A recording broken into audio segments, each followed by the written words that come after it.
سجدوں میں دو سجدوں کے درمیان ایک دعا ہے، اگر اس کی مشق کر لیں اور مسلسل مشق کر لیں، اللہم اغفر لی ورحمنی وعافنی، مختصر دعا ہے۔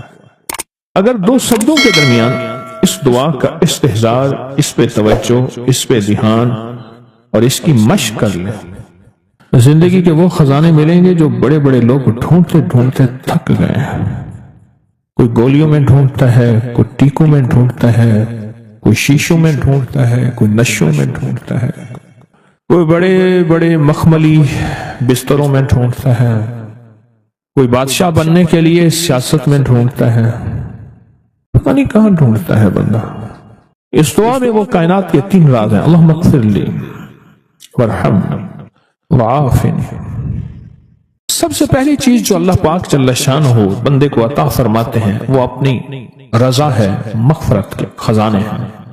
زمزم کی دعا کیا ہے؟ اللہم انی اسألک علما نافعا ورزقا واسعا وشفاء من کل داء۔ اس دعا میں ایک حیرت انگیز ماصلت ہے، یکسانیت ہے، الفاظ کا فرق ہے، مفہوم ایک ہی ہے۔ آپ کبھی غور کیجئے گا، یہ جو 2 رکوع کے درمیان، 2 سجدوں کے درمیان جو دعا ہے، اللہم اغفر لی ورحمنی وعافنی، مغفرت فرما، رحم فرما، عافیت عطا فرما، عافیت عافیت، دل کی عافیت، دل کا سکون ہے، جذبوں کی عافیت، لاجواب زندگی ہے، ٹینشن فری لائف ہے، عافیت۔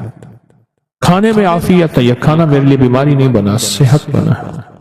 ایک قدم کے بعد دوسرے قدم پہ عافیت ہے، میں پھسلا نہیں ہوں، میں چلتا رہا ہوں، بیٹھا ہوں تو اٹھا ہوں، پھر اٹھ کے بیٹھ گیا ہوں، یہ بھی عافیت ہے۔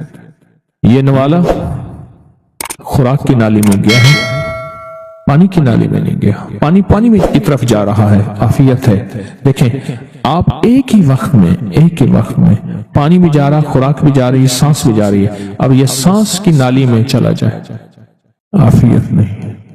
قریب ہمارے ایک جاننے والے فوت ہوئے، صرف مچھلی کا کانٹا پھنس گیا، ساری زندگی مچھلی کھائی تھی، یہ کانٹا عافیت نہ بنا اور یہ کانٹا موت بن گیا۔ اللہم اغفر لی، معاف کرتے، جو ہمیشہ معذرت کرتا ہے نا، معافی مانگتا ہے ہمیشہ، رب اس کے لیے اپنے خزانوں کے دروازے، دولت ہے، رزق ہے، صحت ہے، عزت ہے، عافیت ہے، اللہ کھول دیتا ہے۔ عافیت مانگتا ہے اور معافی مانگتا ہے، ہر وقت معافی، ہر وقت معافی۔ اس دعا کی طاقت اپنی زندگی میں تاثیر، کمال۔ اچھا پہلے عادت بنا لیں، ایک وقت آئے گا یہ عادت عبادت بن جائے گی، پہلے عادت بنائیں، مراقبے کی عادت بنائیں پہلے، اور ایک وقت آئے گا پھر مراقبہ عادت سے عبادت پہ چلا جائے گا۔ سچی بات بتاؤں، دنیا کے مشغلوں میں ہم باخدا رہے، سب کے ساتھ رہتے ہوئے سب سے جدا رہے، کوئی ہمیں پہچان ہی نہیں سکے گا۔ رب وہ دل کی روشنی عطا فرمائے گا، مراقبے کی مشق اور مشق کی وجہ سے وہ روشنی عطا فرمائے گا جو جاگتی آنکھوں سے اللہ وہ دکھائے گا جو مجھے آپ کو بند آنکھوں سے نہیں دیکھ سکیں گے۔ اللہم اغفر لی ورحمنی وعافنی، چھوٹے سے الفاظ ہیں، زندگی میں رس گھول دیتے ہیں۔ بڑی بلائیں، آفتیں، مصیبتیں، تکلیفیں، مشکلات، الجھنیں، ان کو زندگی سے نکال کے دھو دیتے ہیں۔ بہترین شہزادوں جیسی زندگی رب گزرواتا ہے، چاہے چھوٹا گھر ہو یا ایک چارپائی ہو یا ٹوٹی کھاٹ ہو۔ اللہ پاک حیرت انگیز خوشحال زندگی اور لاجواب بہترین موت، اور آگے آخری درجے کا استقبال، آخری درجے کا استقبال، آخری درجے کا استقبال۔ سجدہ آخری عمل ہے، عبادت کا نچوڑ ہے، اللہ کی حاضری اور اللہ کی حضوری کا ایک حیرت انگیز طاقتور ترین رکن ہے سجدہ، اور یہ 2 سجدوں کے درمیان دعا ہے۔ اور موجودہ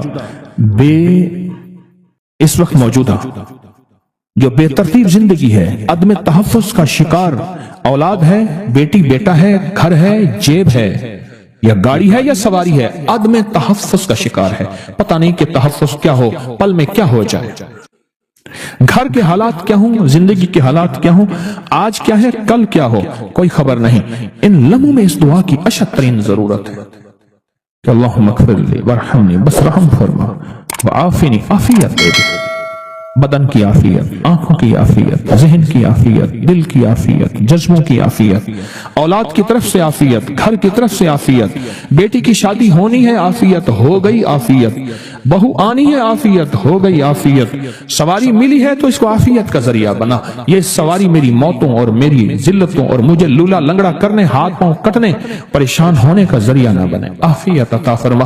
دوسرا رکوع کی دعا، سمع اللہ لمن حمدہ، ربنا لک الحمد کے بعد حمدن کثیرن طیبن مبارکن فی، حمدن کثیرن طیبن مبارکن فی، یہ 5 جملے ہیں چھوٹے چھوٹے، حمدن کثیرن طیبن مبارکن فی، یہ 5 جملے ہیں چھوٹے چھوٹے۔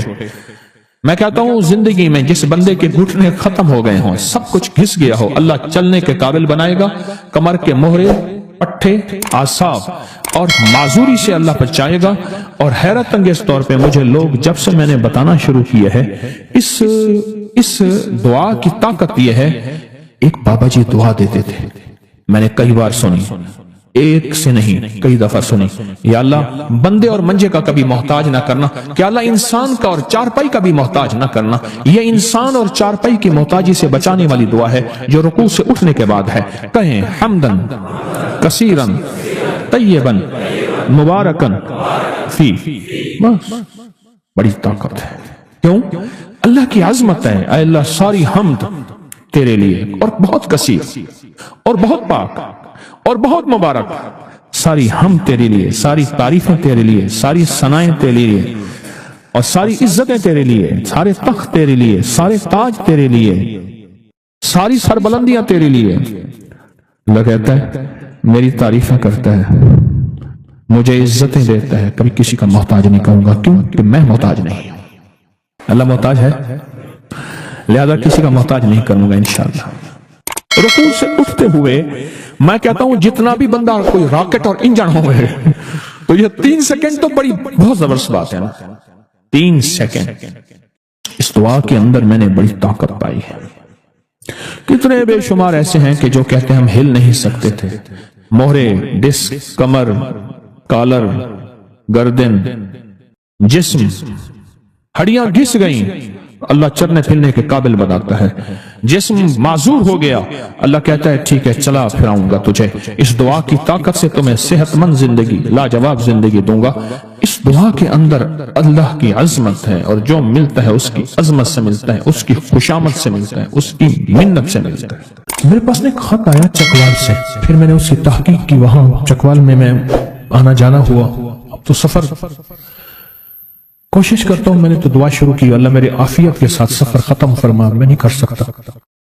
ہوا یہ ایک ہیڈ ماسٹر تھے، ہندو تھے، ہندو ہیڈ ماسٹر تھے، تو انہوں نے دیکھا کہ بچیاں جو ہیں، اسکول کے ہیڈ ماسٹر تھے، اسکول بچیوں کا تھا، ان کے زیر نگرانی بچیوں کا اسکول بھی تھا، بچوں کا بھی تھا، وہ دونوں کا ہیڈ ماسٹر تھے، اور وہاں خاتون نگران تھی، یعنی وہ خاتون ہیڈ ماسٹر تھی، یہ بڑے افسر تھے۔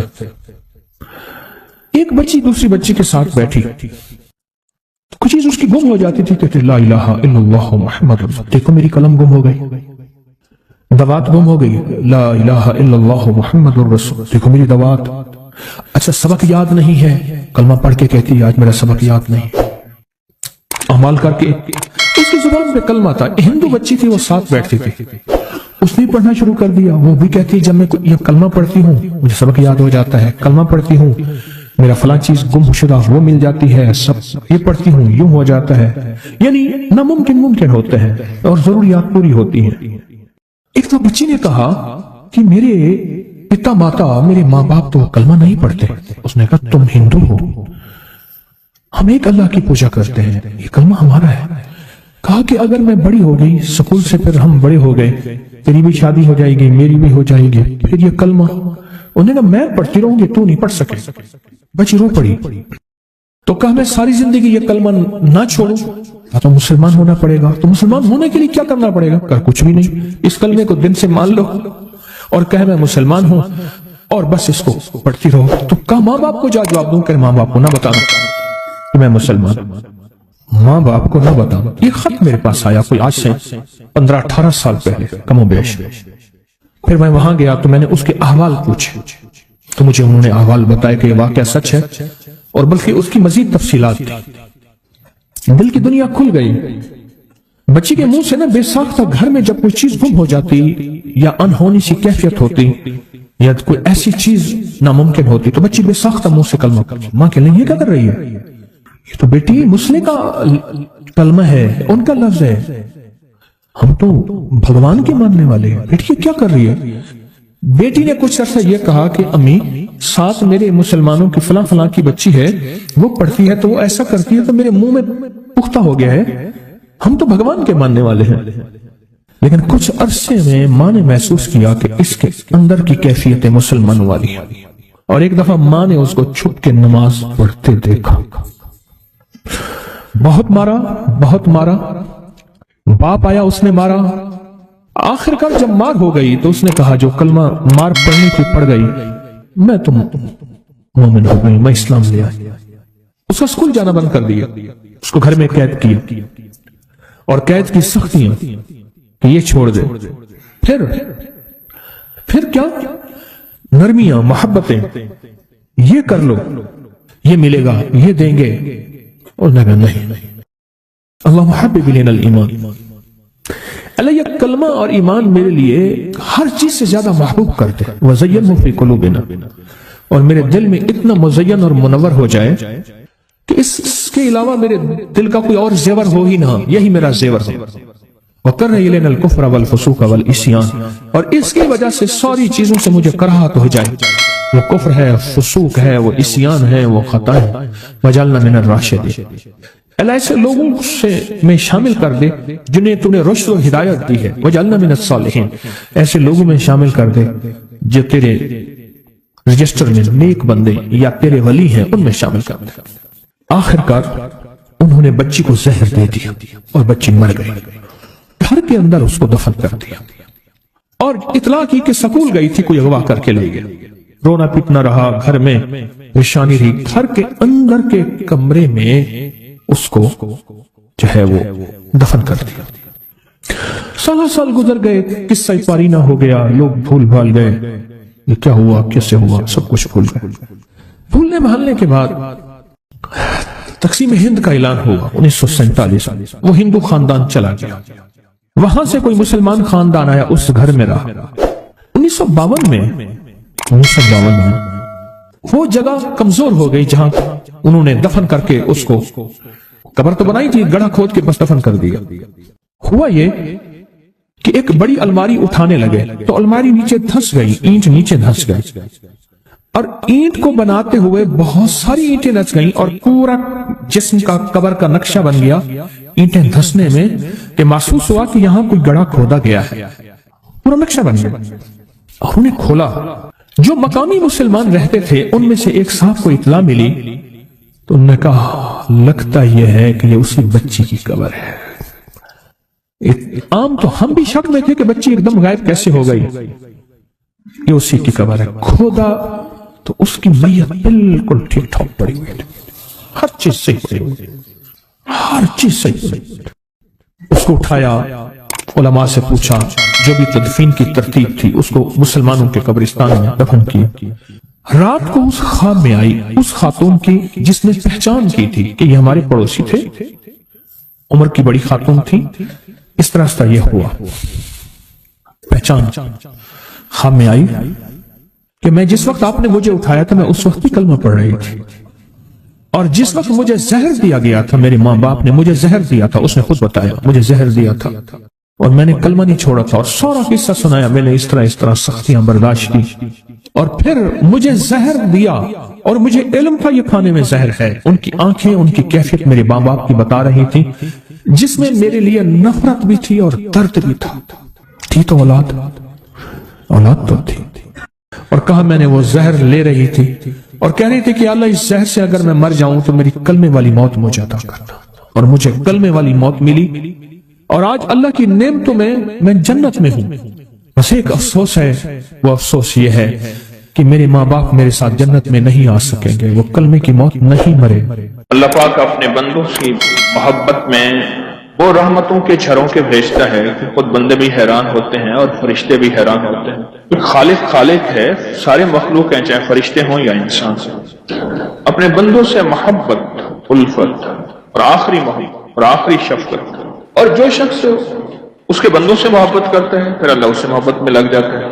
یہ اس کریم کا ایک خاص نظام ہے، جو اس کے بندوں سے محبت کرتا ہے میرا رب اس سے محبت کرنے لگ جاتا ہے۔ اللہ کہتا ہے تو میرے بندوں سے محبت کرتا ہے۔ سلام بھیجنے والا اصل میں ایک پیغام دے رہا ہے کہ میں تجھ سے محبت کرتا ہوں اور تیری سلامتی کا خیر، تیری سلامتی کی اور خیر خواہی چاہتا ہوں کہ تو سدا سلامت رہے، دکھوں سے، حادثوں سے، تکلیفوں سے، مسائل سے، مشکلات سے، پریشانیوں سے، الجھنوں سے، ناکامیوں سے، ٹھوکروں سے، فقر سے، فاقے سے، غربت سے، تنگ دستی سے، جادو سے، جنات سے، مسائل سے، مشکلات سے، نظر بد سے، حاسدین سے، شر سے، فساد سے۔ یہ اصل میں سلام کرنے والا یہ پیغام دیتا ہے کہ تجھ پہ سلامتی ہو، آج لقمہ کھایا ہے تو کل بھی کھاتا رہے، آج گھونٹ نگلا ہے تو کل بھی نگلا رہے۔ ایسا نہ ہو یہ گھونٹ نہ نگلے اور تجھے پلاسٹک کا پائپ لگ جائے اور اس کے ذریعے غذا جانی ہو۔ تجھے میں سلامتی کی دعا کرتا ہوں، آج آنکھ بند ہے تو کل کھل بھی جائے، کھل گئی ہے تو بند بھی ہو جائے، منہ کھلا ہے تو بند ہو جائے، پھر بند ہے تو کھلا رہ جائے، قدم اٹھے ہیں تو اٹھتے رہیں، کوئی فالج، کوئی پیرالائز، کوئی بیماری ایسی نہ ہو تیرے قدم ہی نہ اٹھ سکے۔ آج پہلو بدل رہا کل بھی بدلتا رہے، کوئی ایسی تکلیف، ایسی پریشانی، ایسی الجھن نہ ہو کہ تجھے پہلو بدلنے میں بھی مشکل ہو جائے۔ ایک بندہ صرف سلام کے ذریعے اصل میں سارا پیغام یہی دیتا ہے، جسے بظاہر ہم سلام کہتے ہیں وہ سارا پیغام یہی، یعنی اس لفظ سلام کے اندر یہ ساری دعائیں، یہ ساری کیفیتیں اور یہ سارے احساسات چھپے ہوئے ہیں۔ یقین جانیے بعض وقت لفظ سلام کو اور مجھے سلام کرنا ایک جمعدار نے سکھایا تھا۔ میں روزانہ کالج جاتا تھا، ایک گھر کے اندر سے ایک گلی تھی، گلیوں سے نکل کے شارٹ میں سڑک پہ جاتا تھا، پھر وہاں سے کالج جاتا تھا۔ ایک جمعدار کھڑا تھا تو اس نے اپنے انداز میں مجھے بات کی، اپنے انداز سے، اور مجھ سے کہنے لگا خان صاحب آپ ہمیں کبھی سلام نہیں کرتے، ہم جمعدار ہیں، غریب ہیں، اس لیے۔ ایسی بات چوٹ لگی، ایسی چوٹ لگی، یعنی اس وقت میرے بھی گزرنے کا وقت ہوتا تھا اور اس کا جھاڑو اور نالیاں صاف کرنے کا وقت، ایسی چوٹ لگی۔ پھر اگلی چوٹ ایک بندے نے ماری، وہ بھی کالج میں، جس کا واقعہ میں نے کئی بار سنا ہے۔ پہلی چوٹ تو اس بندے نے کہ مجھے سلام کرنا چاہیے ہر کسی کو۔ کل کی بات ہے، میں بیٹھا تھا تو ایک بندے نے کہا جی میں نے آپ کو 3 دفعہ سلام کیا۔ کسی سوچ میں گم تھا، میں نے کہا جی میں آپ کو 3 دفعہ جواب دیتا ہوں، پھر میں نے اس کو 3 دفعہ جواب دیا۔ درود محل میں بیٹھا تھا تو اس نے مجھے کہا جی آپ کو میں نے 3 دفعہ سلام کیا۔ کسی خیال میں سوچوں میں بیٹھا، میں نے سنا ہی نہیں۔ وہ جو اگلی چوٹ کہ صاحب کو دیکھا ایسے لڑکھڑا کے چلتے تھے جیسے ان کی ٹانگیں لکڑی کی بنی ہوئی ہیں یا مصنوعی بنی ہوئی ہیں، اور بہت تیز چلتے تھے، اور ہر کسی کو السلام علیکم السلام علیکم، ہر کسی کو سلام کرتے تھے، ہر کسی کو سلام۔ وہ وقت میری کالج جانے کا ہوتا تھا اور بعض اوقات آنے کا بھی ہوتا تھا، کالج سے واپسی 2 بجے چھٹی ہوتی تھی۔ ایک دفعہ میں نے اس سے پوچھا، میں نے کہا آپ یہ کیا کرتے ہیں؟ اس نے جو اپنا واقعہ سنایا، میں نے اس کو کئی بار تفصیل سے سنایا ہوا ہے۔ کہنے لگا کہ میرے اوپر سے بہت بڑا ٹرک گزر گیا، نچلا دھڑ ہڈیاں چکنا چور ہو گئے۔ مجھے جب ہوش آیا تو انہوں نے کہا جی یہاں دستخط کریں کہ آپ کی نچلی دونوں ٹانگیں کاٹنی پڑیں گی، اگر نہ کاٹی تو یا یہ ہڈیاں اندر گل جائیں گی اور پیپ پڑ جائے گی جسے انفیکشن کہتے ہیں، یا یہ ہے کہ یہ پتھر کی ہو جائیں گی، ساری زندگی تمہیں اس کا بوجھ نہیں اٹھا سکو گے۔ تمہارے دھڑ کو ہم اس کے وزن سے ہٹانا چاہتے ہیں، پھر مصنوعی ٹانگیں لگا دیں گے، بساکیاں ہوں گی جو بھی ہو۔ میں نے کہا نہیں، میں اپنی ٹانگیں نہیں کٹتا نہیں دیکھنا چاہتا، میں نہیں دیکھنا چاہتا، انکار کر دیا۔ میں ٹھیک ہو گیا، صحتیاب ہو گیا، لیکن ٹانگیں نچلے کوئی پتہ نہیں ہوتا تھا، مکھی بیٹھی ہے، چونٹی کاٹ رہی ہے، کوئی خبر نہیں تھی، نچلا دھڑ ختم۔ کوئی عرصہ پڑا رہا، ایک دفعہ ایک صاحب عیادت کرنے لوگ آتے تھے، تسلی دے کے چلے جاتے تھے۔ ایک صاحب آئے، تم ایسا کرا کرو، ویل چیئر میں بیٹھ کے اپنے دروازے میں بیٹھ جایا کرو، آتے جاتے کو سلام کیا کرو، کوئی اللہ کا ولی ہوگا ایسا جس جو کہے گا وعلیکم السلام، بس تیرا کام بن جائے گا، اللہ کے ولی کی دعا لگ جائے گی۔ کیا پتا کس رنگ میں کوئی خضر ہے، کس رنگ میں کوئی ولی ہے، کس رنگ میں کوئی کریم کا دوست ہے، اور کس کیفیت میں اللہ کا ولی ہے کہ بظاہر سمجھ ہی نہیں آتی. ہم تو ظاہر کو دیکھتے ہیں، وہ دل کی دنیا تو وہ کریم جانے. کوئی کسی درویش کی تجھے دعا لگے گی وہ تو ٹھیک ہو جائے گا، بالکل ٹھیک ہو جائے گا. مجھے یہ دلیل جو اس کی بات تھی یہ چھوٹی سی میرے دل کو لگی، بہت لگی. میں نے کہا ٹھیک ہے. دروازے پہ ویل چیئر میں مجھے وہ گھسیٹ کے بٹھا دیتے تھے. آنے جانے والوں کو سلام کرتا تھا، آنے جانے والوں کو سلام کرتا تھا. پھر میرے جی میں آیا کہ یہ نفع تھوڑا ہے، اس کو زیادہ بڑھانا چاہیے. کرسی میری گھسیٹ کے چوک پہ رکھ دیتے تھے، وہاں لوگوں کی آمد رفت زیادہ تھی. بس سارا دن لوگوں کو السلام علیکم، جواب کوئی دے نہ دے، کبھی جواب کا انتظار نہ کریں. یہاں تک فرمایا جو بندوں کو سلام کرتا ہے فرشتے اس کے سلام کا جواب دیتے ہیں. ہمارے لیے تو فرشتے ہی کافی ہیں، فرشتے اس کے سلام کا جواب دیتے ہیں. ہمارے لیے تو فرشتے ہی بہت ہیں. اور وہاں میں نے پھر سلام کرنا شروع کر دیا لوگوں کو بہت کثرت سے، کرتے کرتے کرتے کرتے. کچھ ہی عرصے میں نے محسوس کیا میرے جسم کے اندر ایک طاقت آ رہی ہے، ایک قوت آ رہی ہے، اور میری ٹانگوں کے احساسات بڑھ رہے ہیں. سلامتی لوٹ کے واپس آتی ہے، بددعا لوٹ کے واپس آتی ہے، لعنت لوٹ کے واپس آتی ہے، لعنت لعنت لوٹ کے واپس آتی ہے. 14 دن بعد بندوں کا کام لعنتیں دینا، بددعا دینا. انہیں علم نہیں ہے کہ جس کو لعنت دے رہا ہے وہ بعض اوقات اس قابل نہیں ہوتا کہ لعنت کے قابل ہو. کوئی ہزاروں لاکھوں میں سے ہوں گے بھی صحیح، پر لاکھ لعنت کے قابل نہیں ہوتا. اور یہ لعنت دے رہا ہے، گھومتی ہے اور گھوم کے واپس آ کے اسی کے گلے میں لعنت ٹوک بن کے اس کے گلے میں، اور بعض اوقات نسلوں تک چلتی. حدیث آئے، حدیث مبارکہ. اور اس طرح دعا اور اس طرح سلامتی، سلام کرنے والا سلامتیاں بکھیر رہا ہے. اللہ کا نام ہے یا سلام ہو، سلام اللہ کا نام ہے. ہر نام کے اندر خیر ہے اور صفات ہیں، اور ہر نام کے اندر ایک برکت ہے، اور ہر نام نور سے مزین منور ہے. ہر نام کے اندر شفا بھری ہوئی ہے، راحت بھری ہوئی ہے، رحمت بھری ہوئی ہے، خیر بھری ہوئی ہے، برکت بھری ہوئی ہے. اللہ جل شانہ کو یہ صفاتی نام ہے، بھرا ہوا ہے سب کچھ. اچھا ہمیں اس کا تھوڑا سا پتہ ہے اللہ کے ہاں اس میں کیا خیر ہے اور اللہ کے ہاں اس میں کیا برکت ہے، میرا رب بھی جانے. اب اس نے جو سلام کیا وہ اس کی طرف چیز لوٹنا شروع ہو گئی. بس یہی مطلوب تھا، وہ چیز لوٹے اس کی طرف. کہنے لگے میرے پاؤں میں ٹانگوں میں احساسات بڑھے، وہ خیر لوٹنا شروع ہوئے اور اس کے ٹانگوں کے احساسات بڑھنا شروع ہوئے، اس کے اندر کی کیفیات، احساسات. بس یہی تھا، اسے یقین ہو گیا.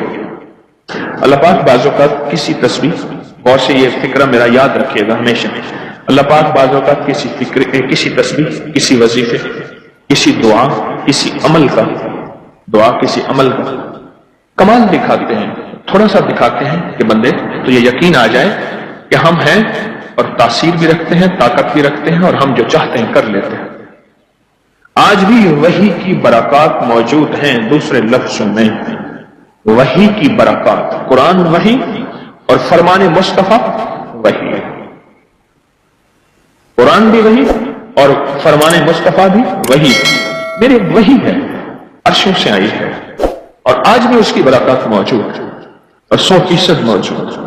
اس کی تاثیر، اس کا کمال موجود ہے. یقین ہے.